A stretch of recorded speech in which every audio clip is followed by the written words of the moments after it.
What if the chaos of modern life is not a curse, but a calling? Not a distraction from the sacred, but its hidden doorway. Hermeticism, the ancient path of sacred wisdom, does not ask us to abandon the world. It dares us to see through it, to decode the divine beneath the ordinary. In a world of flickering screens and constant noise, the true Hermeticist walks not as a monk in exile, but as an initiate with eyes wide open. He is not searching for new truths, he is remembering. Hermes Trismegistus, the legendary sage, whose words birthed the Hermetic tradition, taught that all is mind, that every reality we experience begins not in matter, but in consciousness. And yet in modern life, consciousness is scattered, divided by endless scrolls, notifications, and synthetic desires. The first act of the modern initiate, then, is not to seek escape, but to reclaim attention. Attention is sacred currency, and where you place it, you build your temple. This chapter is a knock on the inner door. If you feel called, it is not by accident. The Hermetic path is not for those who need answers. It is for those willing to endure silence long enough for truth to speak. We begin not with steps, but with a remembering. You are more than flesh, more than thought. You are the mirror of the cosmos, the echo of the One. The modern world seems designed to make us forget this, but the deeper truth is this: the sacred does not flee from noise, it hides within it. The task is not to run, but to transmute, to live in the world, but not of it. And for that, you need a map, a guide, not in doctrine, but in principle, not in ritual alone, but in orientation. This is the beginning of remembrance, of initiation, of the sacred path walked with bare feet across digital concrete. Hermes whispers, "As within, so without." And so we descend, not outward, but inward. The key has always been in your hands. In an age addicted to sound, silence is rebellion. But more than that, it is revelation. The Hermeticist knows silence is not the absence of noise. It is the presence of truth. It is the field in which the soul speaks and the mind bows. But few can bear it. For silence does not just reveal serenity, it reveals the self, stripped, unmasked, unfiltered. Ancient initiates began their path in silence. In the dark temples of Egypt, the neophyte sat alone, eyes unseeing, ears unfilled. Deprived of stimulation, the senses turned inward, and what began as discomfort transformed into vision. Silence was not punishment, it was purification, a return to the unspoken where the word is born. In the modern world, the initiate must create this silence deliberately, not through escape, but through sacred pause, walking without music, eating without scrolling, sitting without distraction. These are not empty acts, they are invocations, rituals without incense, offerings of space. For in that space, the real emerges. Modern science is catching up. Studies reveal that just 2 minutes of silence activate deep neural centers tied to integration, memory, and creativity. But the Hermeticist does not need proof, he needs presence. And silence is the womb of presence. Without it, no invocation holds power.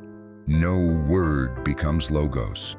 The goal is not to silence the world, but to anchor stillness within it. The Hermeticist does not flee the noise. He becomes the quiet at its center. And there, in that fertile hush, the work begins. Silence becomes a crucible where scattered attention is refined into focused awareness. In stillness, the divine begins to whisper. Long before the body was a machine, it was a mystery. And to the Hermeticist, it still is. not an object to be optimized, nor a temple to be worshipped, but a laboratory, a vessel for the great work.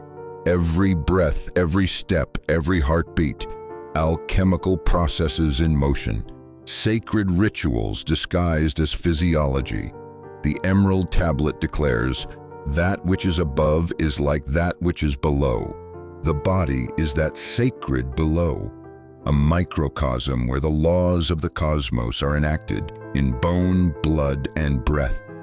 The heart mirrors the sun, the breath, the winds of spirit, the fluids, the tides of the moon. To dishonor the body is to obscure the divine script written in flesh. Modern society treats the body as either a productivity machine or a vanity project.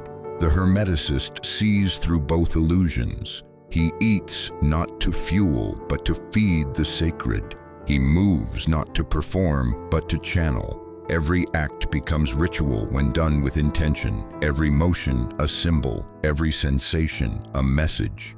The ancients taught that the body is the alchemical vessel, and like any vessel, it must be cleansed, sealed, prepared.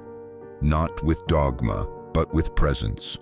The breath becomes fire, food becomes materia prima, sleep becomes dissolution, movement becomes invocation.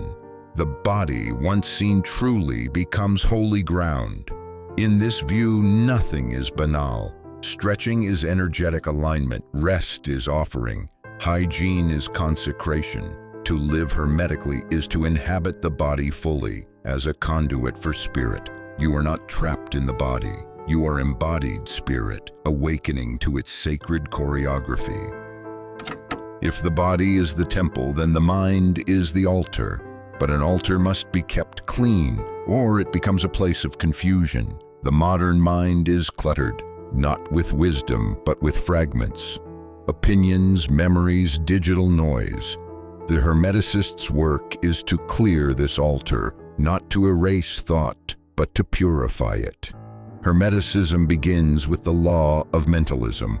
All is mind. This is not metaphor. It is a call to radical responsibility. Your thoughts shape your world. Your beliefs mold your reality. But the mind, like a sword, can harm or heal depending on its wielder, and an untrained mind wounds more than it creates.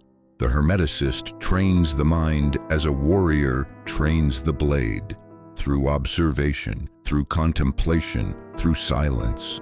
He does not believe every thought. He studies them, transmutes them, turns reactive patterns into symbolic tools.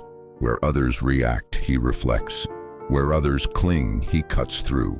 Carl Jung, echoing Hermetic principles, said, "One does not become enlightened by imagining figures of light, but by making the darkness conscious. The mind must face its shadow, not flee it." True clarity is not positivity, it is integration. And this is the work of the mental alchemist. Meditation, journaling, dream work. These are not spiritual trends. They are weapons of clarity. But even these tools are not the goal. The goal is a mind so still, so attuned, that it becomes transparent to the divine. A mirror that reflects truth. A sword that slices illusion. A channel for the all. What moves you when all else fades? What impulse burns even in the absence of reward or recognition? That is will. Not desire, not ambition, but the sacred flame within. The Hermeticist lives by it, protects it, and in time becomes it. The will is the axis of the great work. Without it, knowledge remains inert, intuition unused, power dormant. It is the will that takes vision and gives it form, that walks the path when it is difficult, that acts not from compulsion, but from alignment. And this will to become pure must be refined by fire. Modern life fragments the will, distractions steal it, fear weakens it. The Hermeticist reclaims it piece by piece, through choice, through sacrifice, through unwavering presence. As the Corpus Hermeticum says, "You shall not attain the Most High while your will is divided." True will does not shout. It calls. It is the quiet certainty beneath all noise. And once heard, it becomes impossible to betray. The Hermeticist organizes his life around it, not out of rigidity, but out of reverence. Every task becomes infused with meaning. Every challenge, a crucible. Every day, a brick in the temple of destiny. And here lies the secret. Will is not merely effort. It is coherence. When thought, emotion, word, and action align, will crystallizes. It becomes a field that reshapes the world. You don't force reality, you organize it with your being. You become the magnet, the flame, the altar, and the offering. This is not metaphor, this is Hermetic truth. To live by will is to walk the great work in every breath. It is to forge gold from clay, not only in spirit, but in daily life, in how you listen, in how you choose, in how you serve.